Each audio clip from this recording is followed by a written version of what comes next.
সবাইকে স্বাগত জানাচ্ছি বিডি দর্পণের নিয়মিত আয়োজন আজকের দুনিয়ায়। আপনাদের সাথে আছি আমি সুস্মিতা দাস।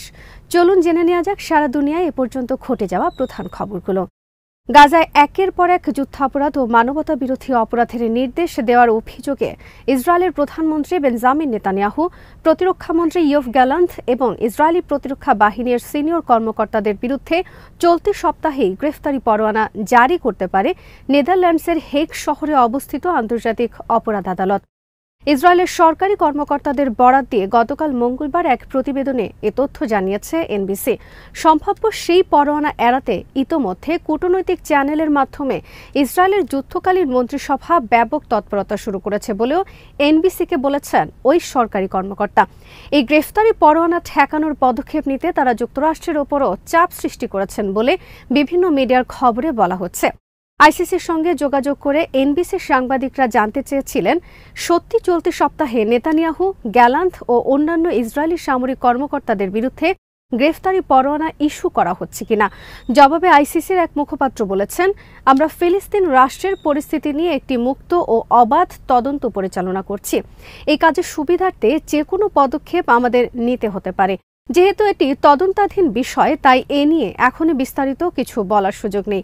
2014 সালে হামাস ইসরায়েল যুদ্ধের পর 2017 সালে তার তদন্ত শুরু করেছিল আইসিসি। পরে করোনা মহামারীর কারণে তদন্তে বাধা পড়ে। মহামারীর ধাক্কা কেটে যাওয়ার পরও তা আর শুরু হয়নি। কিন্তু গত 7 অক্টোবর ইসরায়েলে হামাসের হামলা ও তার জেরে গাজায় অভিযান শুরুর পর সেই তদন্ত পুনরুজ্জীবিত করে আইসিসি। গত ডিসেম্বরে গাজা ইসরায়েল সীমান্ত ঘুরে গেছেন আইসিসির শীর্ষ প্রসিকিউটর করিম খান। সেই সফরে পুরনো সেই তদন্ত ফের শুরুর তথ্য জানিয়ে সাংবাদিকদের তিনি বলেছিলেন, এবারের তদন্ত হবে গতিশীল, কঠোর এবং পুরোপুরি সাক্ষ্য প্রমাণ নির্ভর। ইসরায়েল ও যুক্তরাষ্ট্র আন্তর্জাতিক অপরাধ আদালতের সদস্য নয়, ফলে এই দেশ দুটি আইসিসির সিদ্ধান্তকে স্বীকৃতি দেয় না। আইসিসি যদি সত্যি গ্রেফতারি পরোয়ানা জারি করে, তাহলে ইসরায়েল বা যুক্তরাষ্ট্রের নেতানিয়াহু কিংবা ইয়োভ গ্যালান্টের গ্রেফতার হওয়ার কোনো আশঙ্কা নেই। তবে ইউরোপের দেশগুলোর জোট ইউরোপীয় ইউনিয়ন আইসিসিকে স্বীকৃতি দেয়। তাই পরোয়ানা জারি হলে ইউরোপের দেশগুলো সহ বিশ্বের অন্তত 124টি দেশেই সফর বন্ধ করতে হবে নেতানিয়াহু, গ্যালান্ট ও আইডিএফের কর্মকর্তাদের। কারণ পরোয়ানা বাতিল হওয়ার আগ পর্যন্ত সেসব দেশে গেলে গ্রেফতার হওয়ার আশঙ্কা রয়েছে তাদের। এদিকে ইসরায়েলের প্রধানমন্ত্রী বেঞ্জামিন নেতানিয়াহু ও দেশটির অন্য কর্মকর্তাদের বিরুদ্ধে গ্রেফতারি পরোয়ানা ইসরায়েল ও হামাসের মধ্যে যুদ্ধবিরতি চুক্তিকে ভণ্ডুল করে দিতে পারে বলে মনে করে যুক্তরাষ্ট্র ও তাদের পশ্চিমা সহযোগী দেশগুলো। এ কারণে তারা বিষয়টি নিয়ে উদ্বিগ্ন। বিষয়টির সাথে সম্পৃক্ত নাম প্রকাশে অনিচ্ছুক ব্যক্তিদের উদ্ধৃত করে ব্লুমবার্গ জানায়, আইসিসি পরোয়ানা জারি করলে ইসরায়েল চুক্তি থেকে সরে যেতে পারে। ইসরায়েলের এক কর্মকর্তা সোমবার টাইমস অফ ইসরায়েলকে বলেন, আদালত ইসরায়েলি নেতাদের বিরুদ্ধে গ্রেফতারি পরোয়ানা জারি করলে তা সম্ভাব্য বন্দি বিনিময় চুক্তি বাতিল করে দিতে পারে। আইসিসির সম্ভাব্য গ্রেফতারি পরোয়ানা জারির বিষয়টি গতকাল মঙ্গলবার বিকেলে ইসরায়েলি মন্ত্রিসভার বৈঠকে আলোচ্য সূচির শীর্ষে স্থান পায় বলে টাইমস অফ ইসরায়েলের খবরে বলা হয়। ইসরায়েলের পররাষ্ট্র মন্ত্রণালয় গত রোববার বলেছে যে সিনিয়র রাজনৈতিক ও সামরিক কর্মকর্তাদের বিরুদ্ধে এই গ্রেফতারি পরোয়ানা জারি করা হতে পারে। ইসরায়েলের প্রধানমন্ত্রী বেঞ্জামিন নেতানিয়াহু বলেছেন, ফিলিস্তিনি প্রতিরোধ আন্দোলন হামাসের সাথে বন্দি বিনিময় চুক্তি হোক বা না হোক, রাফায় অভিযান চালানো থেকে সরে আসবে না ইসরায়েল। চুক্তি হলেও সেখানে অভিযান চালাবে ইসরায়েল।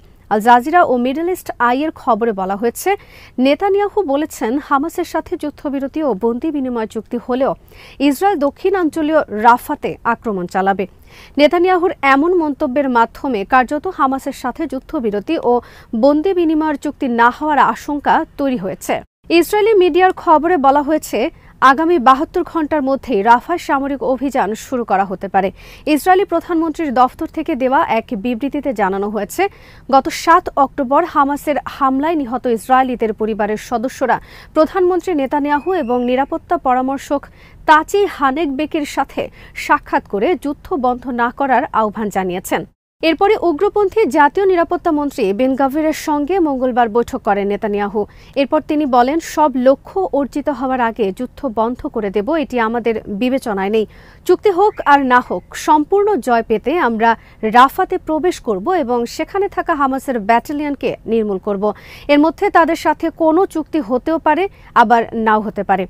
নেতানিয়াহু কয়েক মাস ধরে তাদের প্রধান মিত্র যুক্তরাষ্ট্রের জনসাধারণের চাপ সত্ত্বেও রাফায় আক্রমণের হুমকি দিয়ে যাচ্ছেন। জাতিসংঘ এবং মানবিক সংস্থাগুলো বারবার সতর্ক করে বলেছে, রাফায় আক্রমণ করা হলে সেটি চরম বিপর্যয়কর পরিস্থিতি সৃষ্টি করবে, কারণ সেখানে প্রায় 15 লাখ বাস্তুচ্যুত ফিলিস্তিনি আশ্রয় নিয়েছেন। এদিকে জাতিসংঘের সহায়তা কর্মসূচির প্রধান মার্টিন গ্রিফিথ সতর্কবাণী উচ্চারণ করে বলেছেন, নির্মম সত্য কথাটি হচ্ছে রাফা শহরে ইসরায়েলি স্থল অভিযান এমন মানবিক বিপর্যয় সৃষ্টি করবে যা ভাষায় প্রকাশ করা যাবে না। গতকাল দেয়া এক বিবৃতিতে একথা বলেছেন গ্রিফিথ। ইসরায়েলের দেয়া 40 দিনের যুদ্ধবিরতি ও বন্দি বিনিময় চুক্তি নিয়ে ইসলামিক জিহাদ সহ ফিলিস্তিনি অন্যান্য প্রতিরোধ সংগঠনগুলোর সঙ্গে হামাস আলোচনা করছে বলে গতকাল সংগঠনটির পক্ষ থেকে বলা হয়েছে। হামাসের একজন কর্মকর্তা দ্য নিউ আরবের আরবি সংস্করণ আল আরাবিয়া আল জাদিদকে জানিয়েছেন যে হামাসের নির্বাসিত নেতারা এই চুক্তির বিষয়ে তাদের মতামত নিরাপদ একটি চ্যানেলের মাধ্যমে গাজায় পাঠিয়ে দিয়েছেন। এখন অন্য সংগঠনগুলোর মতামত পেলেই হামাস ইসরায়েলি প্রস্তাবের ব্যাপারে তাদের চূড়ান্ত সিদ্ধান্ত মধ্যস্থতাকারী দেশ মিশর ও কাতারকে জানিয়ে দেবেন। চুক্তি হলেও রাফায় অভিযান চালানো হবে বলে নেতানিয়াহু যে বক্তব্য দিচ্ছেন সে ব্যাপারে দৃষ্টি আকর্ষণ করা হলে নাম প্রকাশে অনিচ্ছুক ওই হামাস নেতা বলেন, ইসরায়েলি জনগণকে শান্ত রাখার জন্য এসব কথা বলছেন নেতানিয়াহু। এদিকে ফিলিস্তিনের প্রতিদ্বন্দ্বী দুই সংগঠন হামাস ও ফাতা আন্দোলনের মধ্যে সমঝোতা করে দিতে সংগঠন দুটির নেতাদেরকে আমন্ত্রণ জানিয়েছে চীন। দেশটির মধ্যস্থতায় বেইজিংয়ে দুই গ্রুপের নেতাদের মধ্যে গতকাল মঙ্গলবার বৈঠক অনুষ্ঠিত হয়েছে। সংবাদ মাধ্যম আল মায়াদিনের খবরে বলা হয়েছে, হামাস ও ফাতা আপাতত একটি অস্থায়ী ঐক্য সরকার গঠনের প্রক্রিয়া শুরু করবে। একই সাথে তারা গাজা উপত্যকায় ইসরায়েলের চলমান গণহত্যা বন্ধে, অস্ত্রবিরতি, গাজা থেকে ইসরায়েলের সম্পূর্ণ সেনা প্রত্যাহার এবং অধিকৃত পশ্চিম তীরে ইহুদি বসতি স্থাপনকারী ও সেনাদের বর্বরতার বিরুদ্ধে একটি অভিন্ন অবস্থানও গ্রহণ করবে বলে almayadin.netকে জানিয়েছেন ফিলিস্তিনি সূত্রগুলো। একটি স্বাধীন রাষ্ট্র হিসেবে ফিলিস্তিনকে স্বীকৃতি দিতে সম্মত ইউরোপের 27 দেশের জোট ইউরোপীয় ইউনিয়ন। আশা করা হচ্ছে আগামী মাস অর্থাৎ মে মাস শেষ হওয়ার আগেই জোটের অধিকাংশ দেশ ফিলিস্তিনকে স্বীকৃতি দেবে। ইউরোপীয় ইউনিয়নের পররাষ্ট্রনীতি বিভাগের প্রধান জোসেফ বোরেল গত সোমবার সাংবাদিকদের এ তথ্য জানিয়েছেন। সৌদি আরবের রাজধানী রিয়াদে বিশ্বের বৃহত্তম অর্থনৈতিক জোট ওয়ার্ল্ড ইকোনমিক ফোরামের বিশেষ সম্মেলনে ইইউর প্রতিনিধি হিসেবে যোগ দিয়েছেন বোরেল। সম্মেলনের এক ফাঁকে সাংবাদিকদের সঙ্গে আলাপকালে তিনি একথা জানান। বোরেল বলেন, ইউরোপীয় ইউনিয়নের সদস্য স্পেন, আয়ারল্যান্ড, মাল্টা এবং স্লোভেনিয়া এক্ষেত্রে সবচেয়ে এগিয়ে আছে। এর আগে গত মার্চ মাসে স্পেন, আয়ারল্যান্ড, মাল্টা ও স্লোভেনিয়া জানিয়েছে ফিলিস্তিনকে স্বাধীন রাষ্ট্র হিসেবে স্বীকৃতি দেওয়ার জন্য তারা যৌথভাবে কাজ করবে। তবে ইউরোপের এই 4 দেশের ফিলিস্তিনপন্থী মনোভাব ভালোভাবে নেয়নি ইসরায়েল। দেশ 4টিকে সতর্ক করে দিয়ে ইসরায়েল বলেছে তাদের উদ্যোগটি সন্ত্রাসবাদের জন্য পুরস্কার হিসেবে বিবেচিত হবে। গাজা যুদ্ধের মধ্যে ইসরায়েল ফিলিস্তিন সংঘাত নিরসনে আবারও দ্বিরাষ্ট্রভিত্তিক সমাধানের বিষয়টি সামনে আসছে। দ্বিরাষ্ট্রভিত্তিক সমাধানের মূল বিষয় হল ইসরায়েল ও ফিলিস্তিন নামের দুটি স্বাধীন রাষ্ট্র একসঙ্গে শান্তিতে থাকবে। এরই অংশ হিসেবে গাজায় চলমান এই যুদ্ধ শেষ হবার পর ইউরোপের কয়েকটি দেশ ফিলিস্তিনকে স্বীকৃতি দেওয়ার কথা জানিয়েছে। ইয়েমেনের হুথি বিদ্রোহীরা গতকাল জানিয়েছে যে তারা লোহিত সাগর ও ভারত মহাসাগরে দুটি মার্কিন ডেস্ট্রয়ার, দুটি বাণিজ্যিক জাহাজে ড্রোন হামলা করেছে।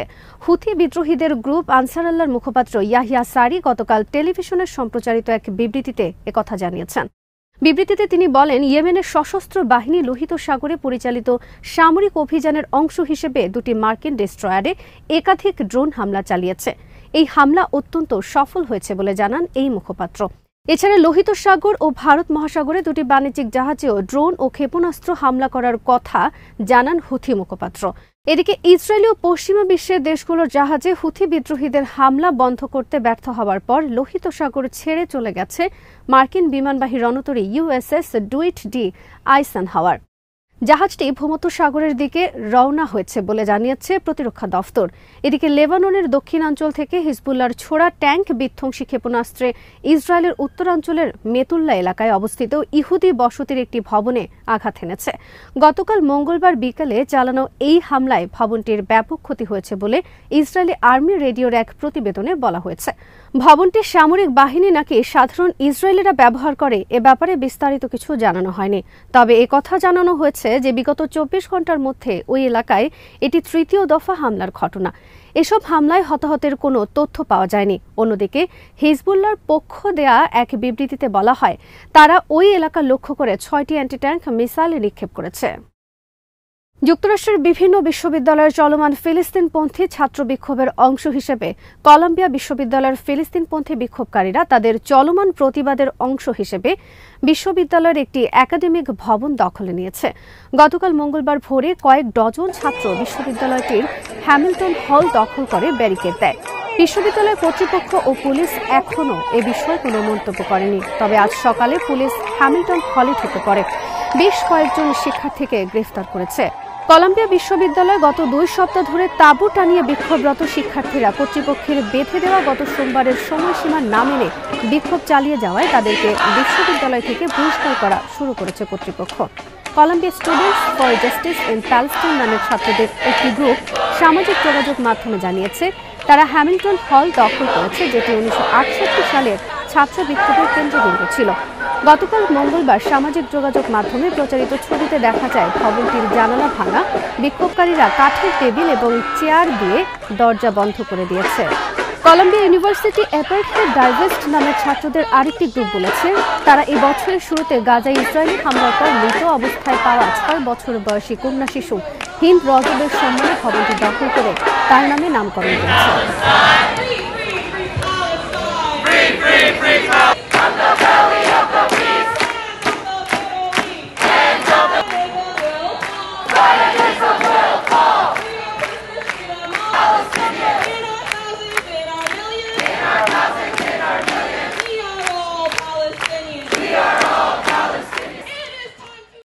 দখলদার ইসরায়েলের সঙ্গে সংশ্লিষ্টতা থাকার অভিযোগে মালয়েশিয়ায় বয়কটের মুখে পড়েছে মার্কিন ফাস্টফুড চেইন শপ কেএফসি। আর বয়কটের জেরে দেশটিতে কেএফসির কার্যক্রম প্রায় বন্ধের পথে রয়েছে। ইতিমধ্যে মালয়েশিয়ায় কেএফসির বেশিরভাগ আউটলেট অস্থায়ীভাবে বন্ধ করে দেওয়া হয়েছে। কারণ হিসেবে তারা অর্থনৈতিক অবস্থাকে দোষারোপ করেছে।